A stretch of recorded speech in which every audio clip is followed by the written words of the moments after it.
मनोविज्ञान के पिछले 2 वीडियो में हमने पढ़ा था मनोविज्ञान से जुड़ी हुई कुछ शब्दावली, और वो इसलिए पढ़ी थी क्योंकि जो पारिभाषिक शब्दावली, उसी तरह से मनोविज्ञान की जो शब्दावली, जहाँ प्रत्येक एक शब्द के साथ उसका विशिष्ट अर्थ जुड़ा हुआ होता है। किसी शब्द के हम बहुत सारे अर्थ निकाल सकते हैं, उससे मिलते जुलते पर्याय जो शब्द होते हैं, लेकिन यहाँ हमें उनका वही नियत या वही विशिष्ट अर्थ प्राप्त करना इसलिए आवश्यक होता है क्योंकि उसी से मनोविज्ञान को हम समझ पाएंगे।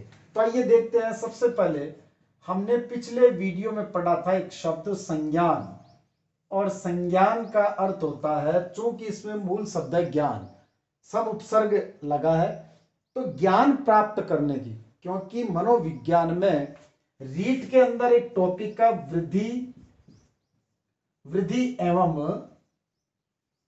व विकास की संकल्पना, वृद्धि व विकास की संकल्पना, सिद्धांत और इसके विभिन्न आयाम। तो उसमें एक महत्वपूर्ण शब्द है संज्ञान, क्योंकि इसमें सबसे इंपॉर्टेंट चीज है संज्ञानात्मक विकास की अवस्थाएं, जो जीन पियाजे के द्वारा दी गई है। तो संज्ञान का अर्थ होता है ऐसा ज्ञान, यहां ज्ञान से ही है, और हम ज्ञान जो प्राप्त करते हैं, क्योंकि संज्ञान को या संज्ञान की अवस्थाओं को समझने के साथ मूर्त, अमूर्त, सहज क्रिया,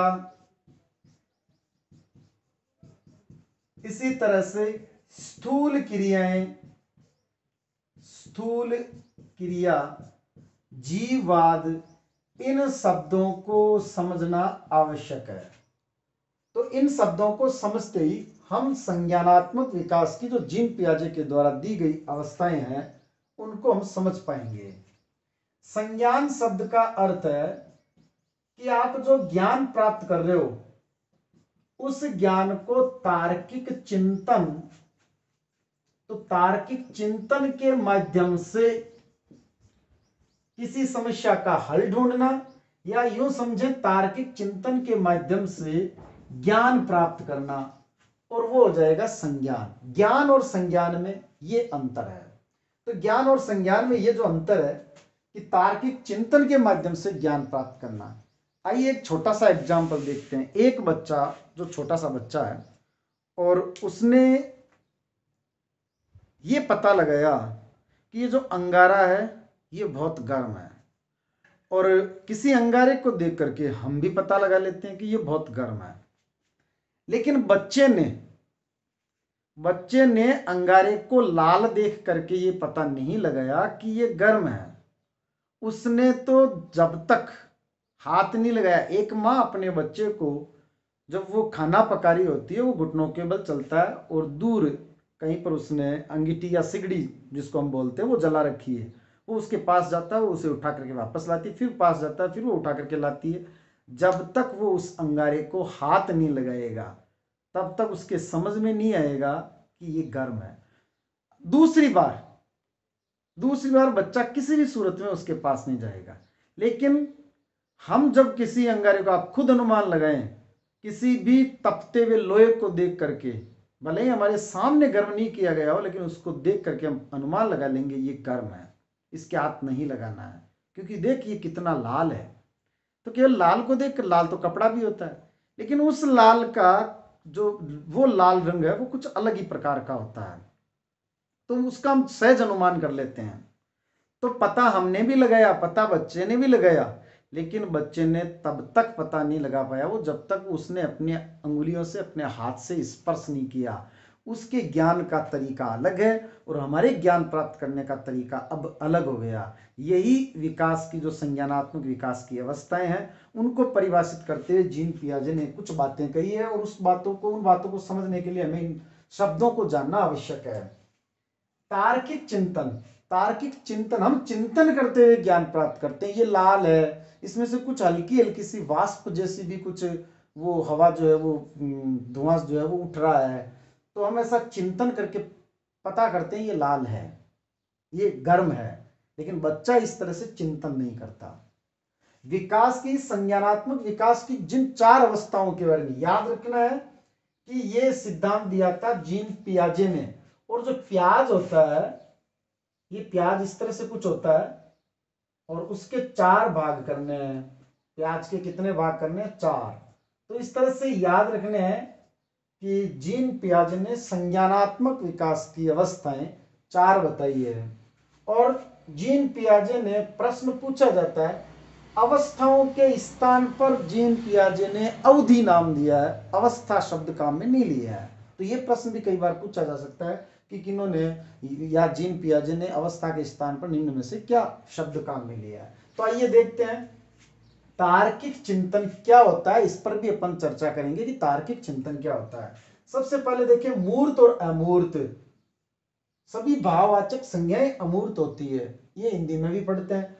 मूर्त जिसकी मूर्ति बनाई जा सके, इस तरह से याद रखें इसको, जिसकी मूर्ति बनाई जा सके। मूर्ति उसी की बनाई जा सकती है, मूर्ति या चित्र जिसको हम देख सकते हैं, जिसका एक आकार होता है, जो साकार हो, जैसे पंखा। अमूर्त जो दिखाई न पड़े, जिसका कोई चित्र या जिसकी कोई मूर्ति न बनाई जा सके, जो साकार नहीं हो, जैसे लालच, त्याग, भय। हम पंखे को देख सकते हैं, हम पुस्तक को देख सकते हैं, एक तरह से यूं माने जो साकार हो, जिसका कोई आकार नहीं हो, एक तरह से निराकार, वो अमूर्त होता है। यहां क्या तात्पर्य है? तो यहां क्या तात्पर्य वो भी देखें।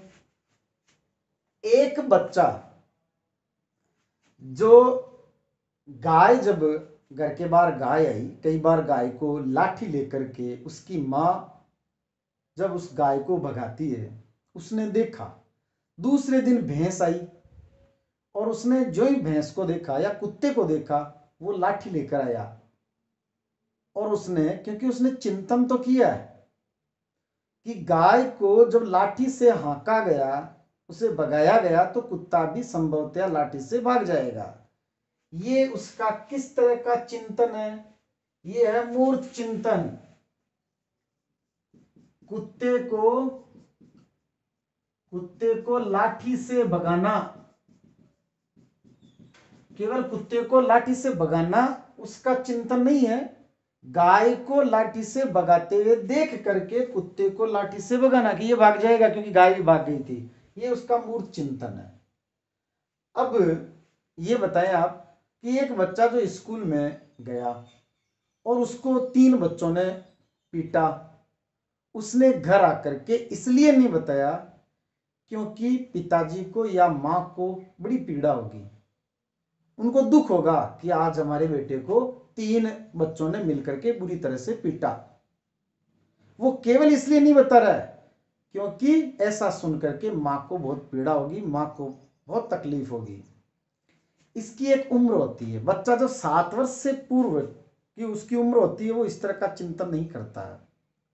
और उसके बाद में फिर वो 7 से 12 तक वो चिंतन तो करता है, लेकिन उसका चिंतन होता है मूर्त।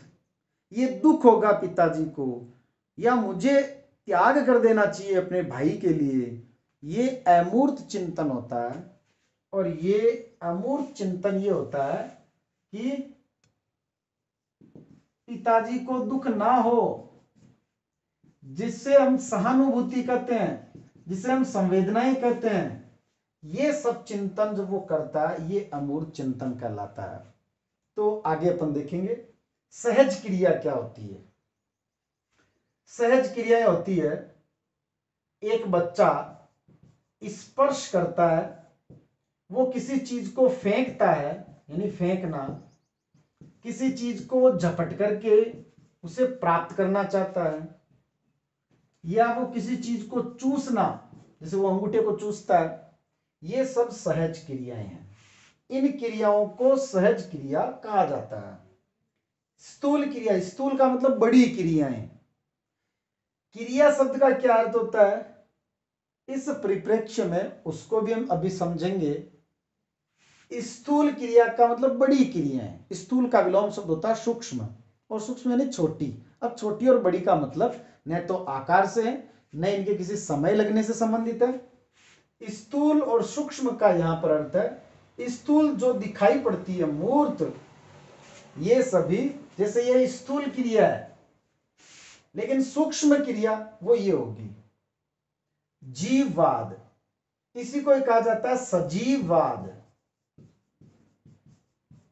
छोटे बच्चों को डराने के लिए हम प्लास्टिक की छिपकली है और उसे हम कहते हैं ये तुझे खा जाएगी, वो उसे सजीव मानता। निर्जीव को भी सजीव मानना, चलती हुई बस को देख करके, क्योंकि खिलौनों में जब वो खेलता है ये बस और ये कार ये आपस में टकरा गई, बस को देख करके बच्चे घर के जो बाहर खड़े हैं वो अंदर भाग करके अंदर आ जाते हैं, डर जाते हैं, भयभीत हो जाते हैं, क्योंकि वो बस को सजीव मानते हैं। जो चलती है, बस चल रही है इसलिए उसे सजीव मानता है। तो इस तरह की चीजों को, अर्थात निर्जीव चीजों को भी, निर्जीव को भी सजीव मानना, इसीलिए वो प्लास्टिक के सांप से बुरी तरह से डर जाएगा और हम नहीं डरेंगे। प्लास्टिक के सांप से डरना, टीवी के अंदर किसी भी चीज को देख करके, सांप को देख करके डर जाता है वो, ये सब उसमें जीववाद या सजीववाद का गुण है। तो इसे कहा जाता है जीववाद सजीववाद।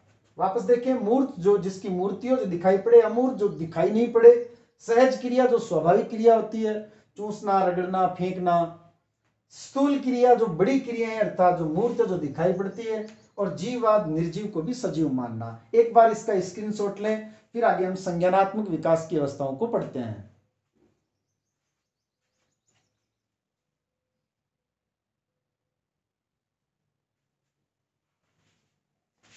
आइए आगे देखते हैं कि हमने ये देखा था कि ये जो संज्ञानात्मक विकास की अवस्थाएं, जब प्रश्न आता है संज्ञानात्मक विकास की अवस्थाएं, और संज्ञानात्मक अवस्थाएं जो है, संज्ञानात्मक विकास की अवस्थाएं, ये प्रश्न पूछा जाता है जीन पियाजे के संदर्भ में। जीन पियाजे ने संज्ञानात्मक विकास की अवस्थाएं बताई है 4, और एक प्रश्न है, जीन पियाजे ने अवस्था के स्थान पर नाम क्या दिया है? अवधि। अवधि समय छोटा, भाषा बड़ी, ये युग्म शब्दों में पूछा जाता है कई बार। तो अवधि जहां बड़ा होता है वो भाषा, और अवधि समय हमेशा छोटा, समय कम पड़ता है, इसलिए मात्रा छोटी जहां है वो है समय के लिए। संज्ञान प्राप्त करने, ज्ञान को प्राप्त करने के 4 चरण होते हैं, जिनमें से 2 चरण ऐसे होते हैं जो केवल ज्ञान है, संज्ञान नहीं है, और 2 चरण ऐसे हैं जो संज्ञान है।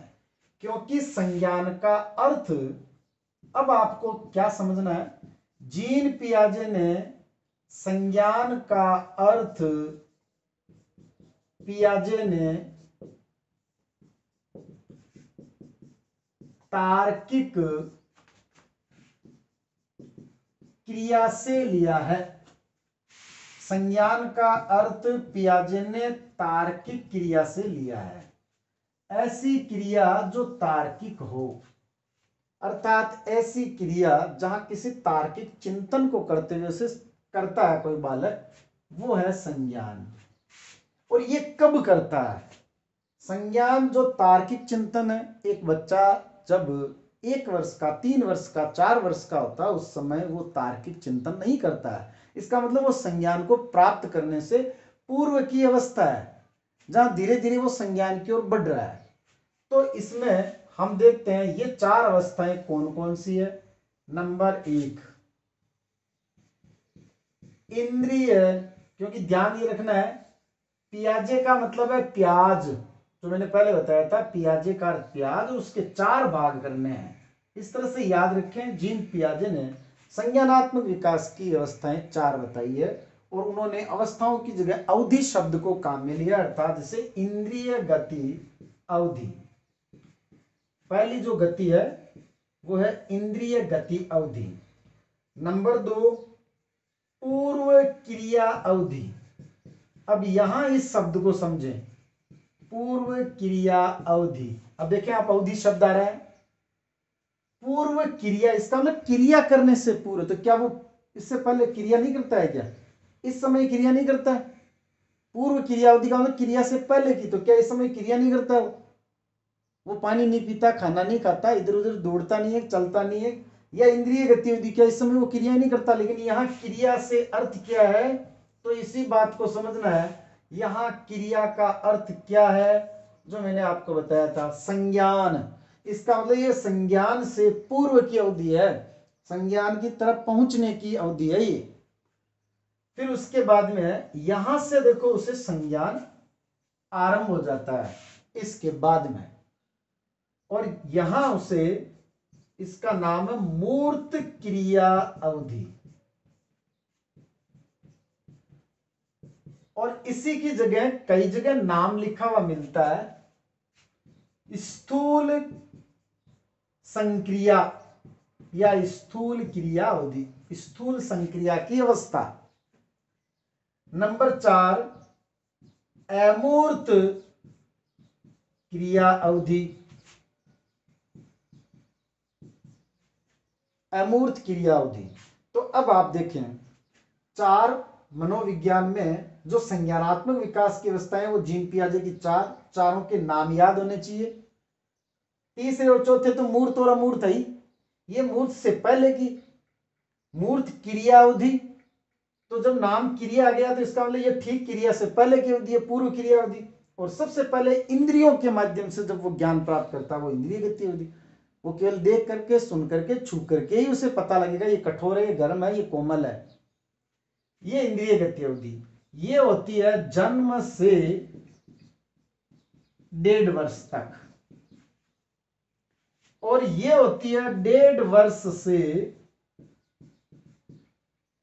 7 वर्ष तक, और ये होती है 7 वर्ष से 12 वर्ष तक, जब वो चिंतन तो आरंभ कर देता है, लेकिन उसका चिंतन मूर्त होता है, वो तर्क करने लग जाता है। अभी तो आप कह रहे थे कि ठंडी चीजें नहीं खानी चाहिए, और अब आप कह रहे हो कि ठंडी रोटी खा लो। ये उसका तर्क है, लेकिन उसका तर्क क्या है, मूर्त है। वो इस तरह का तर्क नहीं दे पाएगा कि उस समय तो आपने कहा था लालच नहीं करना चाहिए, और इस समय आप लालच कर रहे हैं। आपने तो कहा था त्याग करना चाहिए, अब आप यहां त्याग नहीं कर रहे हैं। उसे नहीं पता त्याग का कारण क्या है। वो अभी उसका और अधिक परिपक्व होना बाकी, लेकिन वो अमूर्त चिंतन करने लग गया है। ये इस अवस्था में होगा।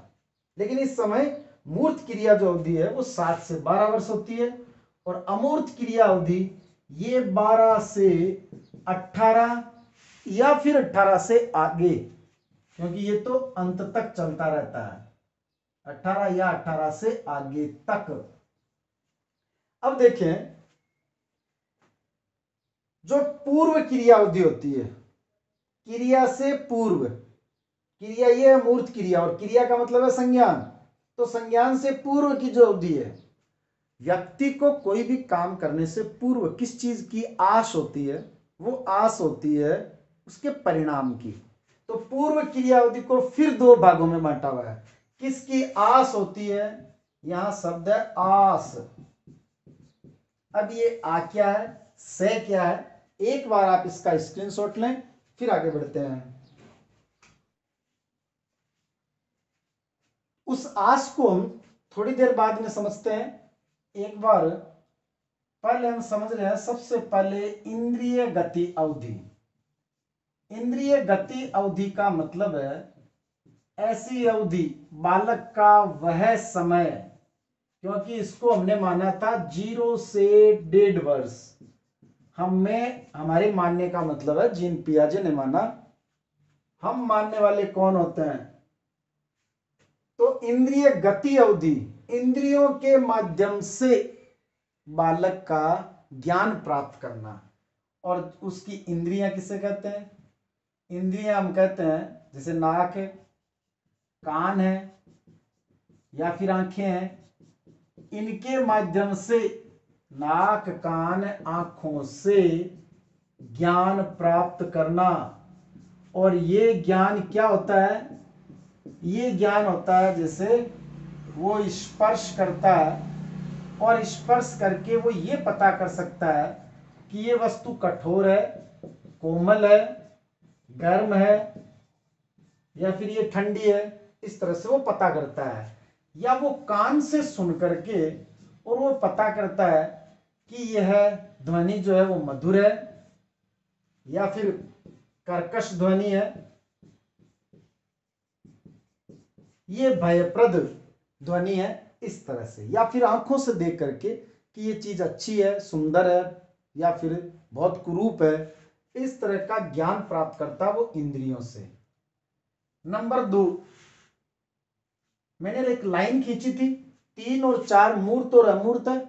और मूर्त क्रिया अर्थात संज्ञान की अवस्था, उससे पहले की जो अवस्था उसे हम कहते हैं पूर्व क्रिया अवधि। पूर्व क्रिया अवधि। और इसका जो समय है वो होता है 1.5 वर्ष से 7 वर्ष तक। अब मैंने एक शब्द लिखा था आपको कि क्रिया करने से पूर्व किसकी आस होती है? परिणाम की। तो पूर्व क्रिया अवधि से पहले किसकी आस? परिणाम की आस है। अब देखें ये आ और से दोनों क्या है? तो पूर्व क्रिया अवधि के जीन पियाजे ने फिर 2 भाग किए हैं। नंबर 1, आ का अर्थ है आत्म केंद्रित। ये तो है आत्म केंद्रित अवस्था। और नंबर 2 ये है सहज बुद्धि अवस्था। ये सहज बुद्धि अवस्था। अब दोनों में अंतर देखें। आत्म केंद्रित जो अवस्था होती है उसमें बालक ये मानता है कि सभी घटनाएं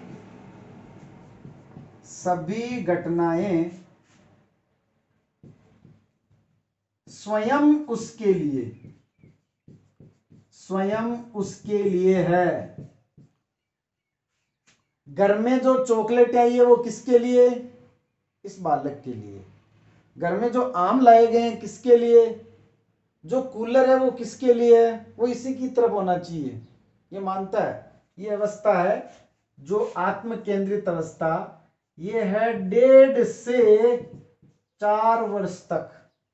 और सहज बुद्धि अवस्था ये है 5 से 7 वर्ष तक। 4 वर्ष तक का बालक चॉकलेट उसके लिए, आम उसके लिए, कूलर उसके लिए। ये बारिश जो आई है वो किसके लिए आई है? वो इसी के लिए आई है।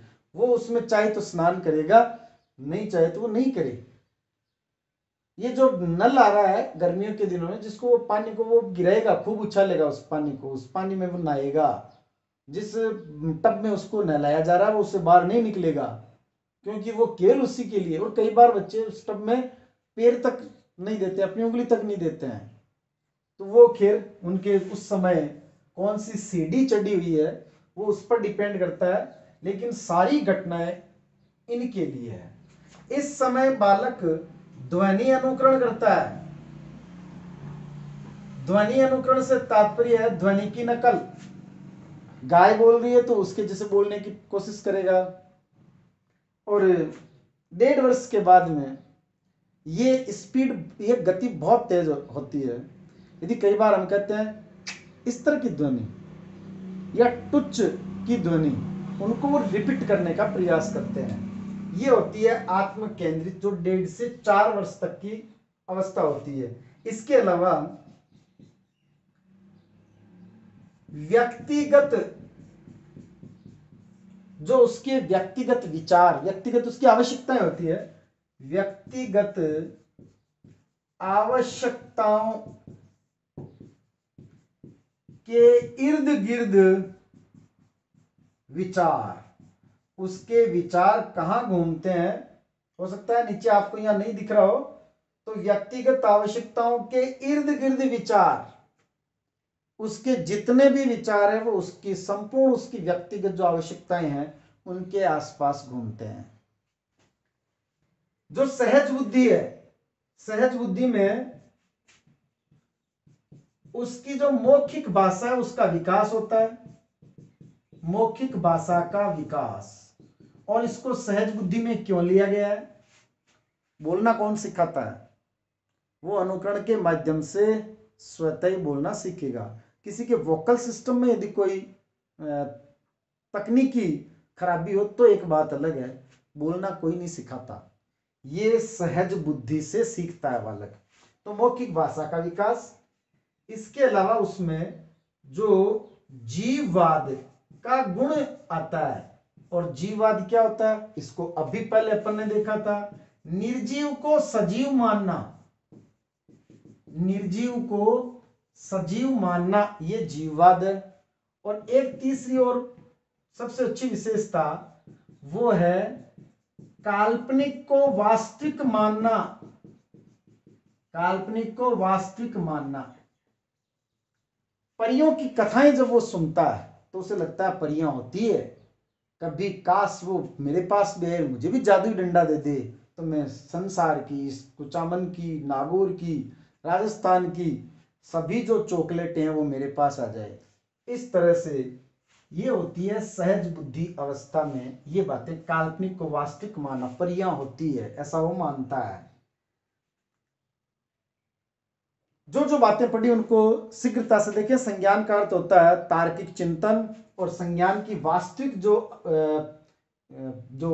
चरण या स्टेप होती है, जो होता है वो होता है तीसरा, जहां मूर्त क्रिया अवधि।